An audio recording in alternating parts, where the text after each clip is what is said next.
nemo. Oma chikipesa kishabika pili. Ngene kuti pakuja watu.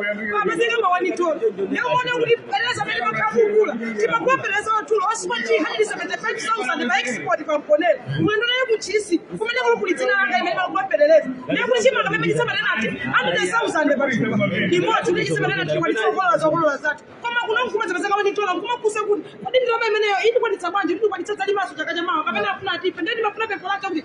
Azungu kalisa kwa nitola kulapa jawa. Tanya muka atipita. Asili kumita. Walichipita. Anya muka atipita. Wanabali mwa option. Nipite mwega nimene mwa wanitola 40 cents. Wanitola 30 cents. Zipitu ya jani.